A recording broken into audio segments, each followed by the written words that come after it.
그 오늘 제가 문을 열고 왔을 때 아무도 없었어요. 이제 비밀번호가 저희들은 모르니까 저희 동역자가 무슨 오병이어라고 하더라고요. 그래서 제가 얻는 생각할 때 이제 생각이 나서 딱딱딱 눌렀어요. 탁 문이 열리더라고요. 제가 머리가 좋아서 그런 것이 아니라 우연의 일치로 맞았어요. 근데 제가 저 문을 열고 탁 들어가서 앉는 순간에 제 속에 갑자기 내가 왜 여기 와 있지? 다시 말해서 그분이 생각이 나는 거예요.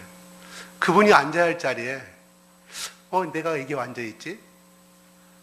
그래서 소천하신 그분의 얼굴이 클로즈업 됐습니다.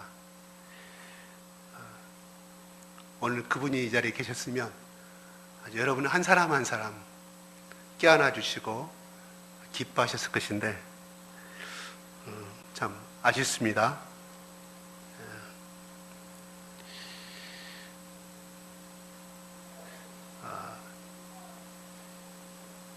성탄절이라는 개념이 여러 가지 말이 많아요. 그래서 어떤 다른 종교에서는 그 성탄절이라는 개념을 가지고 우리 정통 교단을 이단이라고 공격들을 하고 그러죠. 그런 말을 많이 들었을 거예요. 근데 그게 중요한 것이 아니라고 생각합니다. 어느 누구도 예수님이 몇 월 며칠 날 태어난 것은 아무도 모릅니다. 그게 중요한 것이 아니고 중요한 것은 예수님이 이 땅에 왜 아기 예수로 오셨는가? 어른으로 오시지 아니하시고 아기 예수로 오셨으며, 두 번째는 멋진 왕자의 모습으로 이 땅에 태어나지 않으셨는가? 또 천군 만마를 천사들을 동원해서 이 땅에 오시지 않았는가? 가끔 저는 그런 생각을 해봐요. 그러나 이거는 전적인 하나님의 구원의 역사 방법입니다. 또 그 성탄절이 공식적으로는 337년에 더 시작이 됐다고 그래요. 계속해서 오다가 그것이 유럽에서 15세기, 16세기에 문제가 발생합니다. 성탄절 때 많은 귀족들이, 많은 또 사람들이 파티를 하면서 하나님 앞에 죄를 짓는 날로 타락해 갑니다. 그래서 영국의 성공회에서 공식적으로 선포를 해요. 성탄절을 없애버리라. 왜냐하면 성탄절날 더 많은 죄를 범하는 날이 돼서 그렇게 했다고 그래요. 그래서 오늘날 예전에 제 대학 시절 때만 해도 성탄절 때면 거리에 캐롤이 울리고 많이 되는, 지금은 많이 그것이 없어진 것 같아요. 물론 거리에 시끄럽고 하면은 규제가 되기 때문에 물론 그런 거 있지만 이제는 그런 모습이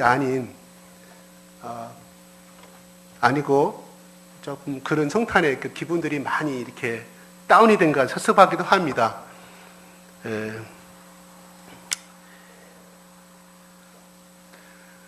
아담이 죄를 범함으로 인해서 우리 인간은 그때부터 하나님과 단절된 삶을 살게 됐고, 우리 인간에게는 끊임없는 죄 속에서 고통과 땀을 평생 흘려야만이 살아갈 수 있는 그러한 형벌이 시작이 됩니다. 그렇지만 하나님은 우리 인간의 죄에 대해서 징벌을 하셨지만은 하나님은 우리 인간을 너무 사랑하셨기 때문에, 또한 인간이 처참한 죄 속에서 살아가는 그런 고통의 모습과 또 세상이 멸망하는 그 모습을 너무나 안타까워하셨기 때문에, 또 하나님이 창조를 하셨을 때 그건 창조의 목적이 아니었습니다. 그래서 하나님이 아담에게 그러한 형벌을 주는과 동시에 처녀의 몸에서 우리를 구속할 수 있는 이 약속을 3장 15절에 하십니다. 창세기 3장 15절에 그래서 그로부터 우리 인류와 특히 유대인들한테는 조상 대대로 이 메시아를 고대하며 살아왔습니다. 오늘 말씀을 통해서 구원자여 임마누엘 오신 예수님이, 이 예수님이 어떤 분이시고 또 나와는 어떤 의미가 있는가, 이 성탄의 의미가 나에게 어떤 관계가 있는가를 깊이 배우고, 우리가 매년마다 맞이하는 이 성탄절이 올해 2015년의 이 성탄절을 맞이해서 우리에게 보다 더 뜻깊은, 그래서 우리 마음속에 임마누엘 되신 예수님이 다시금 탄생되지는 이러한 시간이 되기를 원합니다.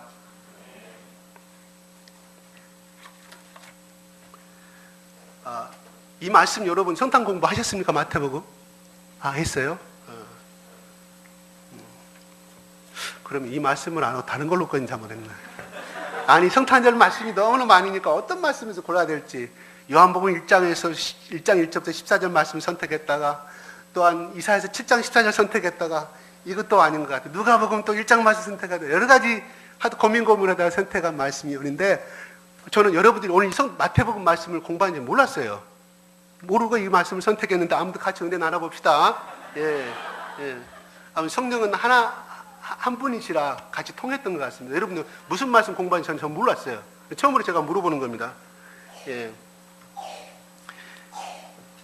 본문 말씀 보면은 예수 그리스도 나시는 이러하시니라고 마태는 기록해 놓고 있습니다. 근데 1장 16절까지는 마태가 쭉 기록하고 누가 누굴 낳고 누구나 계속해서 반복이 됩니다. 주일학교 다닐 때 주일학교 선생님이 이 말씀을 외워갖고라 해가지고 빵도 주고, 그때 당시에는 이렇게 사탕도 주고 그랬던 날이 나요. 근데 그 당시에는 무슨 뜻인지 모르고 계속해서 반복하고 말고 있다가 말고 했는데, 어떤 분들은 이거 읽다 보면 나도 예수를 한번 믿어볼까 하다가 마태복음 1장 1절부터 시작된 보통 신약을 보잖아요. 근데 이거 읽다가 누구나 성경은 재미가 없다가 스스로 잠이 들어버리고, 또한 이런 또 고백 간증의 이야기들을 많이 들어요. 그죠? 여러분 그런 경험이 많이 있을 거라 생각합니다. 근데 18절부터는 누가 누구를 낳았다는 기록이 없습니다. 이는 아브라함으로부터 시작된 하나님의 구속 역사가 예수님의 탄생으로 말미암아 완성되었기 때문입니다. 이 그리스도 예수님은 하나님의 약속의 성취요 구속 역사의 완성입니다. 수천 년 동안 유대 백성들은 고통과 절망 속에서도, 또한 바벨론의 포로 속에서도, 또한 출애굽을 그 앞으로 넘어간 출애굽 고통 속에서도 이 그리스도 예수님을 기다리며 살아왔습니다. 그런데 마침내 이 땅에 메시아가 오신 것입니다. 바로 인류 구원 역사가 가장 결정적인 일이 2000년 전에 시작되는 역사적인 순간입니다. 제가 저라도 좋으니까요, 저를 보고 좀 졸아주십시오. 거기 숙이지 마시고, 여러분 그 핸드폰 언제든 집에 가서 볼 수 있어요. 그래서 하지 마시고 저를 좀 봐주십시오. 제가 욕심이 좀 많아요. 저를 봐주시면 고맙겠어요. 제가 욕심 같은 여러분들 여기 빈자리 없이 전부 다 앞으로 앉히고 싶은데, 그건 여러분의 자유니까. 제가 저러다 아무것도 안 한다고 전번에 약속 말씀했잖아요. 그러니까 괜찮으니까 고개 들고 졸아주십시오. 저를 보시고 저와 눈을 마주치시고. 왜냐하면 2015년 12월 20일 이 시간은 지금 11시 20분 한 번 지나가면 영원히 돌아오지 않는 순간입니다. 지금도 정통 유대교에서는요, 두루마리고 된 하나님 말씀을 읽습니다. 예배 시간에. 물론 정통 유대교에도 약간의 파가 있습니다. 정통 유대교에서는 안식일날, 토요일날 예배를 몇 시간 드린지 아세요? 6시간 드립니다. 저는 가보지 않았어요. 갔다 오신 분이 그런 이야기를 하는데, 그래서 두루마리 성경책을 다 읽고, 그냥 읽는데 본문 말씀, 구약 성경이겠죠? 모세오경이라든가 딱 읽고 데리고 오면 그분이 그 말씀을, 그 두루마리 든 말씀을 들고 이렇게 뱅 돕답니다. 그 해당을. 그러면 많은 사람들이 그의 옷자락을 잡고 키스를 한대요. 왜 그런지 아세요? 그들은 말씀의 축복의 의미를 알아요. 비밀을 알아요. 당신이 이 자리에 서서 하나님의 말씀을 낭독했기에 당신을 통해서 하나님 복이 나에게 임할 것이라는 그 믿음이 있기에 그들은 옷장을 다 접은답니다. 손을 잡고 그 사람 서로 어깨라도 잡으라도 서로 앞장서서 왜? 그를 통해서 하나님의 방금 낭독한 그 말씀이 나에게 축복으로 임할 것을 알기 때문에 그렇습니다.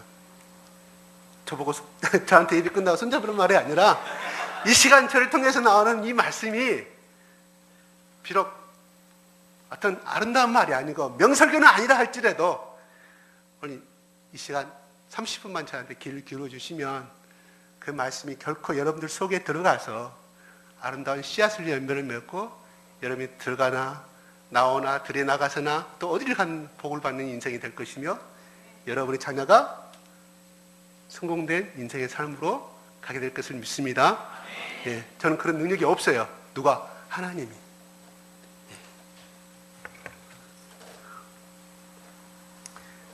그러면 인류의 구주의 이 구주 그리스도의 탄생은 어떻게 이루어졌습니까? 그의 18절에 같이 한번 후반절 읽어볼까요? 그의 어머니 시작. 그의 어머니 마리아가 요셉과 약혼하고 동거하기 전에 성령으로 잉태된 것이 나타났더니 우리가 성경을 공부해서 알겠지만 그 당시 유대사회에서는 남녀가 약혼을 하면 1년 후에는 같이 정식적인 결혼이 사역이 이루어집니다. 아마 요셉은 얼마나 멋있는 사람인지는 성경에 기록되지 않았기 때문에 모르지만 아마 제 생각에 굉장히 멋있는 분이지 않을까 생각을 합니다. 그래서 요셉과 마리아는 아마 갈릴리 호수를 걸으면서 항원이 해가 지는 석양 속에서 아름다운 미래를 나누고 장래의 가정을 이루어갈 행복한 꿈을 꾸며 많은 사랑을 속삭임을 나눴으라 생각이 들어요. 그래서 때로는 선물도 주고 아마 매일매일 그 1년이라는 시간이 빨리 지나가기를 고대하면서 매일매일 하루의 일과가 끝나면 요셉도 목수였으니까요. 그러한 삶을 살았을 거예요. 빨리 그날이 오기를 고대하며 살았을 거라고 생각이 들어옵니다. 그런데 어느 날 마리아를 만났습니다. 마리아의 안색이, 이건 성경에 없는 말입니다. 내가 지어서 생각하는 겁니다. 상상해서. 마리아의 안색이 하루아침에 달라지기 시작합니다. 매일매일. 그리고 이상하게 보니까 아랫배가 이렇게 점점 뚱뚱해진 것을 바라보게 됩니다. 요셉이 물어봤겠죠. 마리아가 고백합니다. 이러이러해서 천사가 나타나서 내 속에 성령으로 잉태된 이 아기가 예수 그리스도라고 고백하였다고 선포하였다고 말합니다. 그래서 나는 결코 부정한 여인이 아니고 어느 남자도 손을 잡은 일이 없고 요셉 당신만을 사랑합니다고 고백합니다.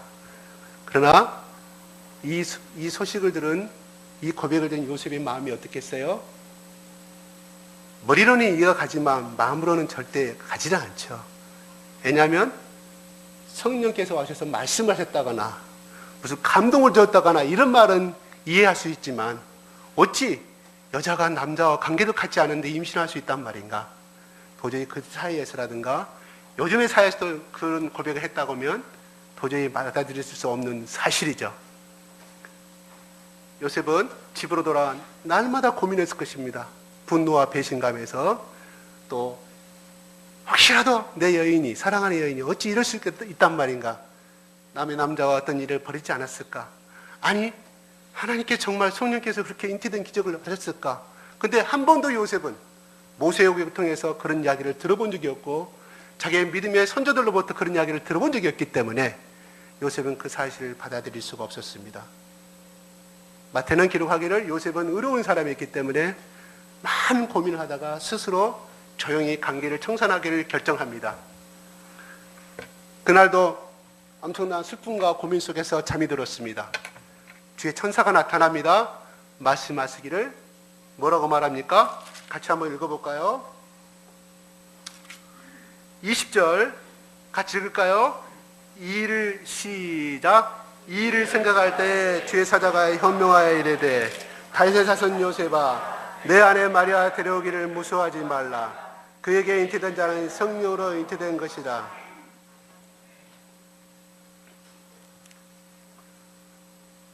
아마 이 말씀을 통해서 봤을 때 요셉은 절대 믿지 않았다는 것이었습니다. 그래서 하나님께서 천사를 보내서 결국은 요셉에게 직접 말씀을 들려주는 것이었습니다.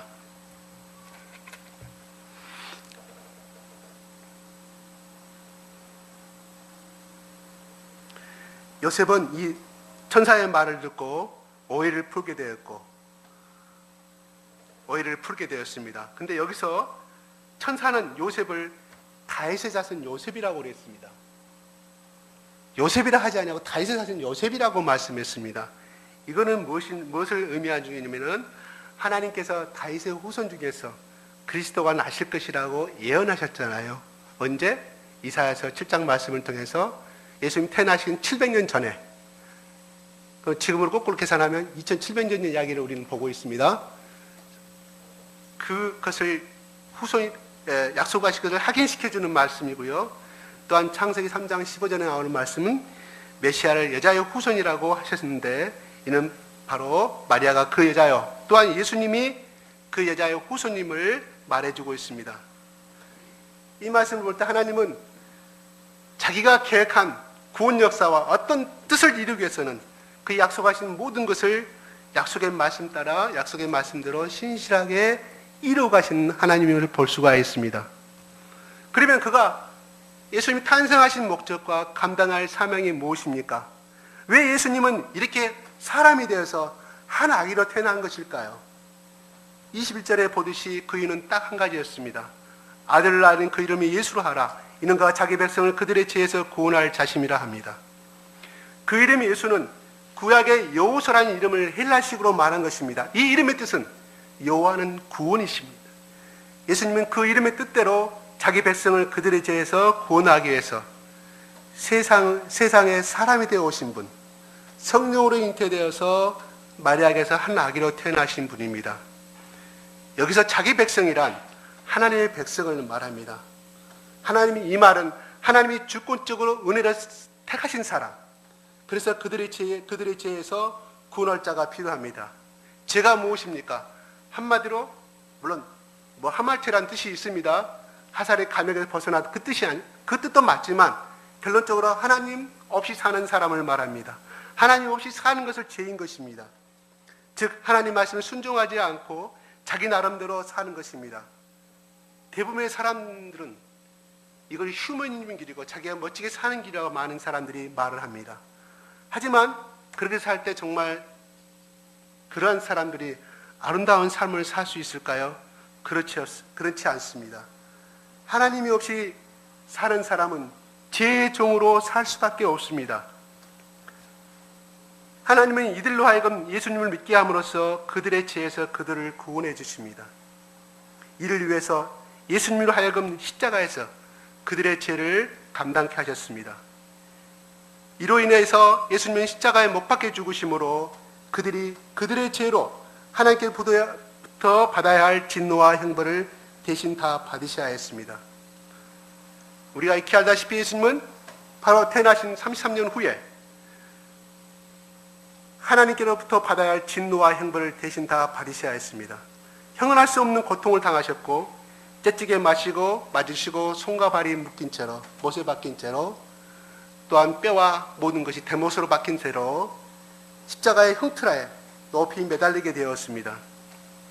신경이 찢어지면서 극한 통증이 엄습하는 고난이 있었습니다. 온몸이 수없이 경련을 일으키고 입술이 마르고 목이 마르는, 심장은 압박을 견디지 못하여서 무서운 통증을 일으켜야 했습니다. 무엇보다 예수님은 자기 백성의 모든 죄를 책임지셨기에 그 순간만큼은 죄인으로 여김받고 하나님께 버림받으셔야 했습니다.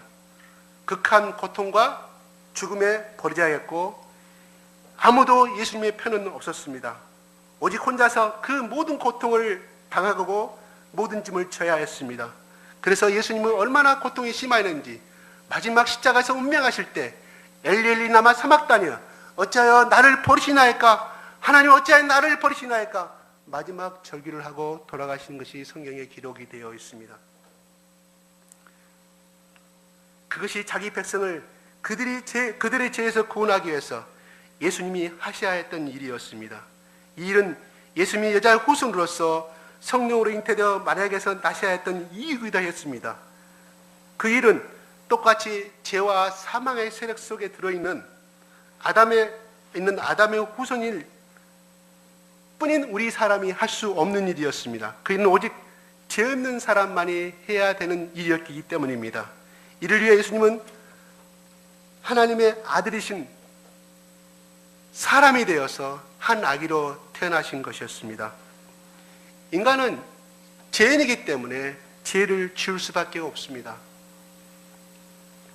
그런데 사람은 자꾸 죄를 지으면서 그 죄에 대해서 무뎌져 가고 대담해지고 하나님을 두려워하지 않습니다.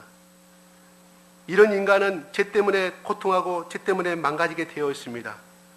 그런데 정말 심각한 것은 이제는 이 죄는 한 번 죽는 것으로 덮어지는 것이 아닙니다. 성경은 말씀합니다. 한 번 죽는 것은 사람에게 정하신 것이요 그 후에는 심판이 있다고 말씀해 놓고 있습니다. 그렇습니다. 죽은 후에는 반드시 심판이 있습니다. 많은 사람들이 죽으면 무엇을 하느냐고 말합니다. 죽으면 그걸로 끝난다고 말을 합니다. 살아생전에 죄로부터 구원을 받지 못할 때 그는 영원히 꺼지지 않는 유황불못 심판을 받을 수밖에 없습니다. 믿습니까?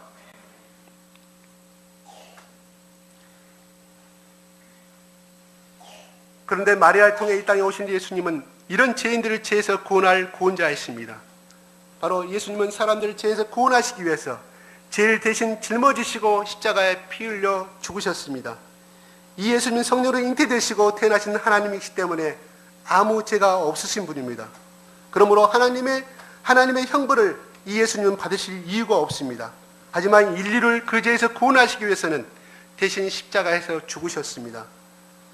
그리고 사망 권세를 파하시고 3일 만에 다시 살아나셨습니다.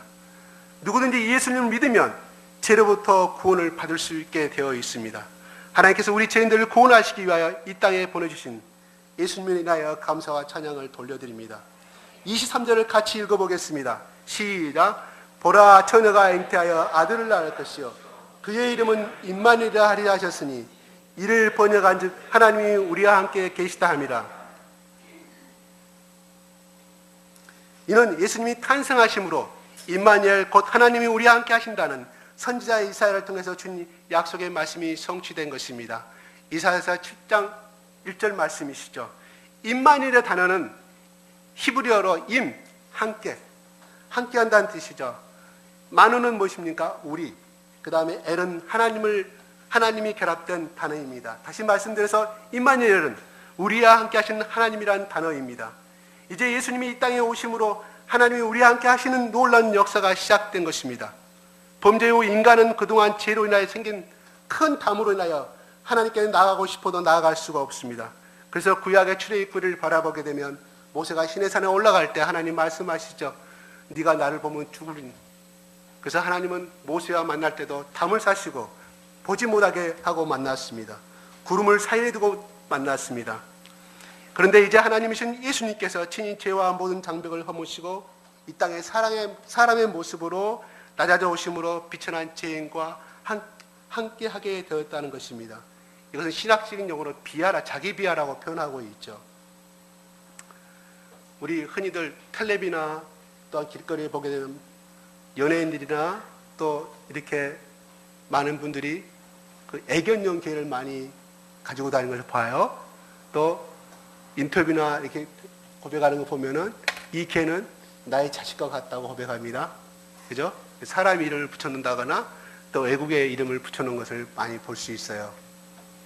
근데 자식같이 사랑한 내 자식이나 마찬가지다 많은 고백을 하는 애견을 키울 때 대부분 많은 사람들이 그렇게 키우더라고요. 근데 그 개를 사랑하는 주인이 개를 사랑하기 때문에 개와 네 자식과 같기 때문에 만약에 그 사람에게 당신 개로 태어나라고 한다면 아마 전부 다 반대할 것입니다. 사랑하는 것과 자기 소유에 사랑하는 것이지 거의 다 100이면 100 개로 태어난 것을 반대할 것입니다. 그러면 거룩하신 하나님이 이 땅에 우리 죄인을 구속하기 위해서 거룩하신 하나님이 이 땅에 죄인의 모습으로 오셨습니다. 이거는 바로 예수님 자체가 하나님 죄인으로 오셨다는, 우리 육신의 인간이 오셨다는 것은, 이거는 인카네이션, 성육신이라고 표현하지만 정말로 하나님, 우리 냄새나는 이 땅에, 죄악의 이 땅에 그러한 모습으로 오셨고, 또한 섬김을 받으려 온 것이 아니라 섬기러 오셨고, 또한 결국은 십자가에서 우리의 모든 죄를 짊어지시고 오신 그 예수님을 생각하면 정말 그 사랑, 그 낮아지심에 대해서 우리는 경의를 표하지 않을 수가 없습니다. 사실 사람이 아무리 사랑이 많고 정이 많아도 함께하는 데는 한계가 있습니다. 몇 시간은 같이 있어줄 수도 있습니다. 며칠간은 또 같이 지워줄 수도 있습니다. 그러나 일생 동안 함께할 수는 없습니다. 더구나 나의 허물가치 때문에 내가 가야 할 형벌의 자리까지 같이 있어줄 사람은 아무도 없을 것입니다. 친구랑 같이 영화 보기도 하기도 하고, 같이 식당에 밥 먹으러 갈 수도 있습니다. 병원에 아플 때 같이 가줄 수는 있습니다. 그러나 더 이상은 함께할 수가 없습니다. 부부가 사별할 때 말합니다. 당신 없이 어떻게 살아가고 울며 난리칩니다. 자식을 애국으로 떠나보낼 때도 너 없이 내가 어떻게 사냐고 눈물을 펑펑 흘립니다. 그러나 우리는 얼마나 시간이 지나면 또 잊어버리고 밥 먹고 사는 것이 바로 우리입니다. 맞습니까? 시간이 지나고 나면 누구도 나를 기억해 주는 사람은 없습니다. 그래서 인간은 근본적으로 애로운 존재입니다. 혼자입니다. 그러나 임마누엘 예수님은 영원토록 함께 하시는 하나님이십니다. 하나님은 본래 인간을 만드실 때 소통하는 존재로 만드셨습니다. 하나님이 인간을 만들 때 어떤 원숭이나 개로 만든 것이 아니라 하나님의 형상을 따라 지으셨다는 것은 뭔가 하나님과 통하는 것이 있는 존재로 지으셨음을 말해주고 있습니다. 그래서 인간은 적어도 창조주 하나님과 함께하며 소통하며 교제 속에서 사랑을 확인하고 기쁨을 나누었을 것입니다. 범죄 전에는 이런 임마누엘의 교제가 아주 자연스러운 현상이었을 것입니다. 그러나 인간의 범죄로 인하여 하나님과 교제가 끊어지고 아무런 도움도 받을 수 없게 되었습니다. 이는 인간으로서는 참으로 불행한 일의 시작입니다. 그런데 이제 하나님이신 예수님이 이 땅에 오심으로 임마누엘의 교제가 가능하게 되었습니다. 인간이 하나님이신 예수님을 직접 만나 영육간의 도움을 받고 보호도 받을 수 있게 된 것입니다. 마태복음서 4개 복음서를 바라보게 되면 예수님이 3년 반의 공생의 기간 동안에 많은 교제를 하셨던 것을 볼 수가 있습니다. 가는 곳마다 천국의 복음을 전파했고, 또한 그 땅에 그 당시에 소외되고 손가락질 받는 죄인들과 같이 함께 했습니다. 장녀들과 함께 하였습니다. 문둥병들과 함께 하였습니다. 또한 가는 중에 잡힌 여인이나 남의 돈을 착복한 세리들도 받아주시고 용서해 주셨습니다. 또한 냄새난 제자들의 발을 닦아주시고 서로 사랑하도록 말씀하셨습니다. 그리고 온천하에 복음을 다니며 한 영혼을 살리는 삶을 살도록 사명도 일깨워주었습니다. 마지막 예수님은 우리를 죄에서 구원하시기 위해 내 대신 십자가에 달려 고통당하시고 죽으셨습니다. 이 임마누엘의 교제는 여기서 끝나지 않았습니다. 예수님께서 십자가 죽으시는 육신은 우리 곁을 떠났지만은 성령으로 오셔서 우리 속에 거하시겠다 약속했습니다. 그래서 요한복음 14장 16절 18절에 말합니다. 내가 다른 보혜사를 너희에게 주사 영원토록 너희와 함께 했다고 말합니다. 그는 너희와 함께 계시며 또 너희 속에 계시겠다고 말합니다. 예수님께서 얼마나 우리와 함께 계시기를 원하셨으면, 얼마나 우리를 사랑하셨으며 우리와 소통하기를 원하셨으면 아예 성령으로 우리 안에 들어오셔서 우리 속에 계시겠다고 말하셨겠습니까? 우리 주님은 영원토록 우리와 함께 하기를 원하십니다. 이 임마누엘 주님을 생각할 때 얼마나 마음의 위로가 되고 힘이 되고 위로가 되는지 모릅니다. 우리가 우리 구주를 영접한 예수님, 우리가 믿고 따르는 이 예수님의 본질은 무엇입니까? 예수님은 바로 우리와 함께 계시는 하나님이십니다. 우리가 예수를 믿고 영접한 것은 우리와 함께 계시는 하나님을 영접한 것이요, 하나님이신 예수님은 우리의 구주가 되시고 우리와 함께 하시는 분이 되신 것입니다. 누가 우리와 함께 한다는 것은 무엇을 의미합니까? 우리를 언제든지 혼자 두지 않으며 우리의 모든 아픔과 슬픔, 기쁨에 동참해 주는 것입니다. 우리의 고민, 속상한 것을 다 나눌 수가 있으며 애로움도 슬픔도 기쁨도 희망도 기대도 나는 것을 말합니다.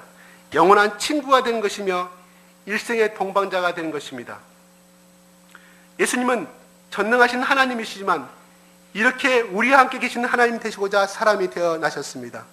그래서 이 예수님을 전도받고 이 예수님을 영접하고 믿는 사람은 성령님을 통하여 함께 계신 하나님이 되어주십니다. 기독교 신앙생활은 이 사실 위에 서서 살아가는 삶을 의미하고 있습니다. 그래서 함께 계시는 하나님이 주시는 모든 은혜를 누리면서 이 예수님을 위해 이 예수님께 모든 충성과 헌신을 드리는 삶입니다.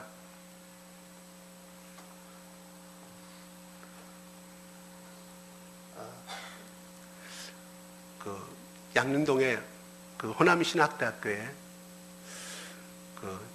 애국인 선교사들의 무덤이 있습니다. 여러분도 몇 번 가보실 줄 압니다. 제가 갔을 때는 22기의 선교사님들의 묘비가 있었고 지금은 45기 정도 된다고 하더라고요. 거기에 엘리자베스 셰핑이라는 여자 선교사님의 사진과 비석이 있습니다. 이 여자분은, 이 선교사님은 독일 태생입니다. 근데 자기가 3살 때 자기 아버지가 죽습니다. 자기 어머니는 이 딸을 혼자 남겨두고 어떤 이유에서인지 미국으로 가버리고 맙니다. 그가 11살에 자기 어머니를 만나게 되어서 미국에서 이제 간호학 고등학교를 졸업하고 앞으로 진로를 굉장히 고민하고 있을 때 예수님 성령께서 그의 마음속에 이 여자분의 마음속에 찾아와 줍니다.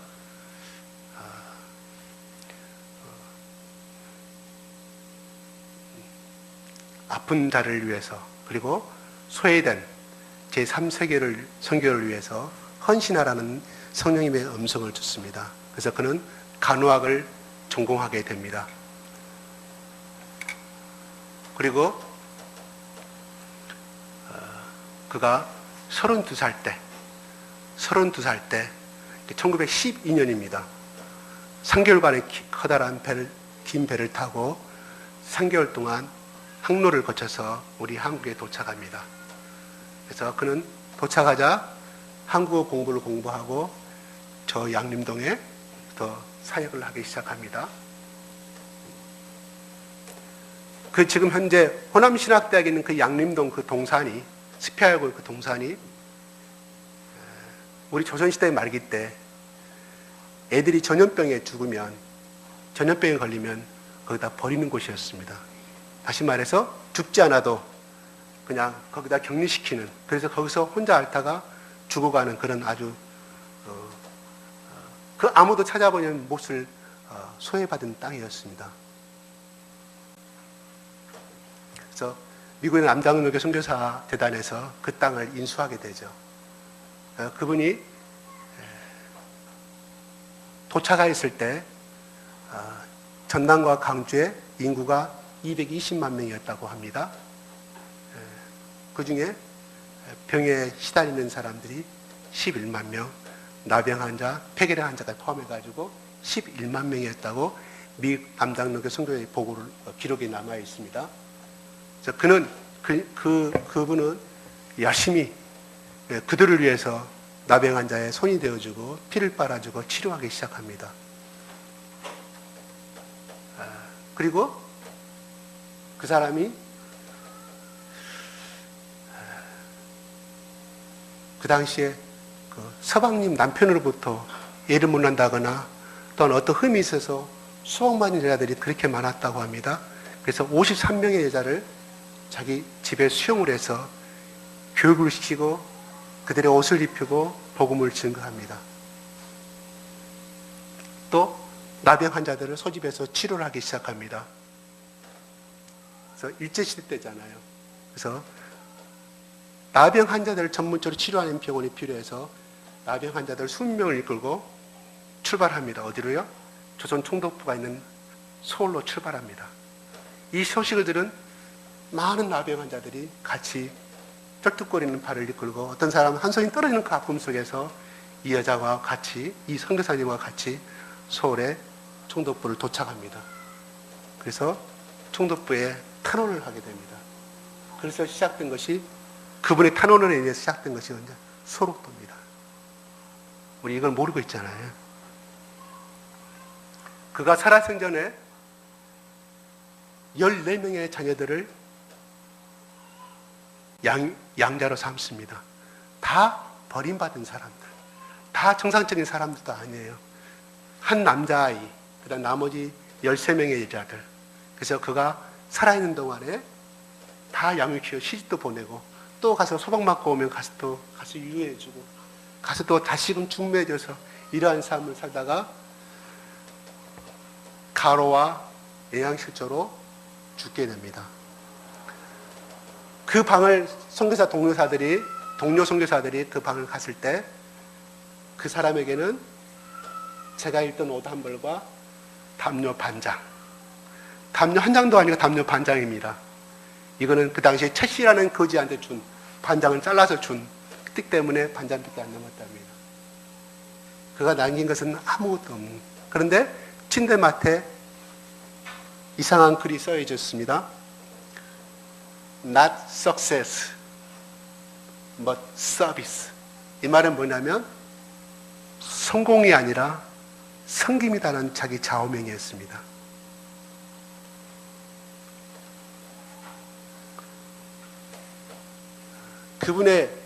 그분이 돌아가셨을 때 32살에 왔으니까 22년 사역을 했습니다. 54살이죠. 54살에 그때가 1934년 이제 여기 강주에서 장례식이 이루어졌습니다. 그 장례식 날 일본인 도지사, 또 모든 각지의 그 사람을 사랑을 입었던 모든 나병 환자들, 거지들이 와서 우리 어머니가, 사랑의 어머니, 우리 예수가 죽었다, 통곡을 하면서 울었다는 기록이 되어 있다고 그래요.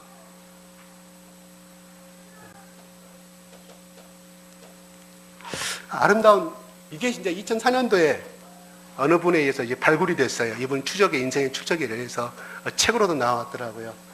그래서 그분이 왜 그 머나먼 땅 이곳에 와서 천혜의 몸으로 죽어가는 거지들과 죽어가는 나병자들을 함께 하였고 그들을 섬기며 복음을 증거했던가, 우리에게 많은 생각을, 의미를 깊어주게 합니다. 그는 바로 이 예수님, 임마누엘 예수님을 깊이 알았기에 그는 그 삶을 자기를 위해서 드리지 않고 죽어가는 우리 조선인을 위해서 그는 평생 동안 된장찌개와 검정 고무신을 신고 살았다고 그래요. 그래서 말하기를 그는 조선인 중에 조선인이었다고 그렇게 말을 하고, 평가를 하고 있더라고요. 바로 예수님이 이 땅에 오신 이 탄생의 의미를 우리가 깊이 안다고 하면 내 속에 악의 예수가 탄생이 되어서 우리의 삶도 이렇게 아름답게 삶을 이어갈 줄로 믿습니다.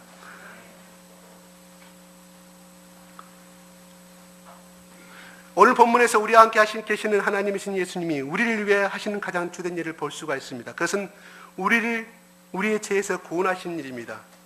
죄에서 구원은 줄인 말입니다. 이 말은 그 펌한 내용이 이 구원이라는 말 속에는 참으로 강대한 내용이 담아져 있습니다. 우선 죄에서의 구원은 우리가 하나님과 사람에게 지은 죄로 인해 받을 저주와 지옥의 멸망으로부터 구원을 말합니다. 더 나아가 예수님을 믿고 따르면서 파괴된 하나님의 형상을 회복해가는 변화와 성장을 말해주고 있습니다. 더 나아가서 성결과 의로서 두려움 없이 하나님을 섬기는 섬김의 삶을 말해주고 있습니다. 또한 구원은 이 땅에서 육신을 살다가 죽은 후에 그 영혼이 천국에 들어가는 구원이며 주 예수님께서 재림하셔서 세상의 모든 악을 제거하시고 하나님 나라를 완성하실 때 부활의 새 몸을 입고 영광의 하나님 나라에서 영생 복락을 누리게 된 것을 말합니다. 구원은 이처럼 참 귀하고 값진 것입니다. 그러나 우리가 알아야 할 것은 이 구원은 우리의 힘과 우리의 의와 우리 능으로 될 수가 없다는 것입니다. 오직 우리를 죄에서 구원하시는 그분, 이를 위해 우리 죄를 십자가에 대신 담당해 주신 예수님 믿음으로서만이 얻을 수가 있습니다. 우리와 함께 계신 하나님이신 예수님은 우리와 함께 하시며 이 구원에 모든 초점을 맞추고 있다는 것입니다. 요한계시록 3장 20절에 이렇게 말합니다. 보라, 내가 문 밖에 서서 두드리니 누구든지 내 음성을 듣고 문을 열면 내가 그에게로 들어가 그로 더불어 먹고 그는 나로 더불어 먹으리라. 어떻게 해요? 예수님의 성령께서 우리 가운데 들어오셔서 우리의 음성을 듣고 우리의 고통을 아시고 우리를 도와주시기를 원하신다는 것입니다. 이것은 무엇을 의미합니까? 한편적인 내려가는 전달이 아니라 소통을 의미하는 것입니다. 우리는 오늘 또, 아니 어제 하루만이라도 우리가 이 예수님의 성령과 얼마나 소통하며 살고 있습니까?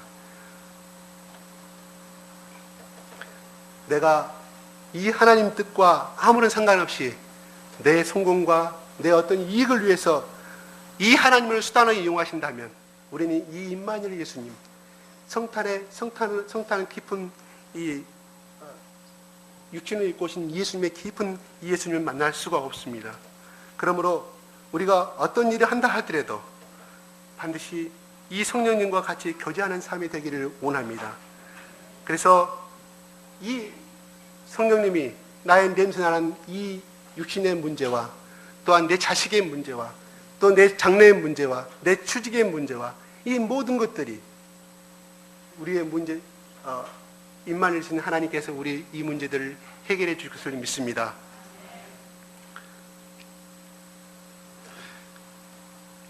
하나님이 예수님께서 육신에 입고 오셔서 이 삶의 현장으로 이 땅에 오신 것은 우리 속에 뿐만 아니라 우리의 삶의 현장 속에서 함께 하시기를 원하시기 때문에 오셨습니다.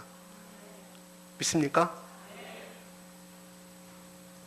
2000년 전에 오신 예수님, 지금도 우리 가운데 여러분의 속에 들어가셔서 함께 하시기를 원합니다. 미국에서 교통사고로 자기 부인이 눈을 잃었습니다. 날마다 출근할 때 남편이 버스로 같이 태워주고 자가용차를 태워주고 날마다 출퇴근을 시켰습니다. 어느 날 남편이 말합니다. 여보, 이제부터는 당신이 혼자 다녀.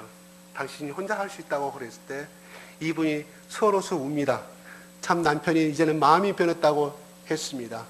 부인은 날마다 버스를 타고 출퇴근을 하게 됩니다. 어느 날 버스를 타고 가는데 버스 기사가 말합니다. 부인, 당신은 참 행복하겠습니다. 왜요? 날마다 당신의 남편이 출퇴근 시간에 같이 당신과 동행해 주기 때문이었습니다. 라고 말합니다. 그때서 부인이 펑펑 우기 시작합니다. 남편은 그렇게 말했지만 그 자신이 독립하고 자립해서 혼자 갈 수 있는 길을 열어주기 위해서 남편이 말없이 그 부인의 출퇴근길에 동행해 줬던 것이었습니다. 우리 예수님도 바로 2000년에 오신 예수님도 우리 속에 성령으로 오셔서 우리 마음 가운데 아기 예수로 오셔서 우리와 같이 살기를 원하십니다. 2015년 우리가 성탄절을 맞이해서 나와 함께 하신 하나님, 나를 도와주시길 원하신 하나님, 내가 슬퍼하고 내가 울 때, 내가 좌절과 절망 가운데 있을 때 너와 함께 있는 것이 아니라, 너 혼자만 있는 것이 아니라 네가 슬퍼할 때 나도 울었고 네가 절망 가운데 빠질 때 나도 너와 같이 절망했다고 고백하신 이 예수님의 음성을 깊이 영접하기를 바라고, 이만희 이 예수님 가운데 우리가 같이 동행하면서 2016년도를 승리하는 삶이 되기를 원합니다. 기도하겠습니다.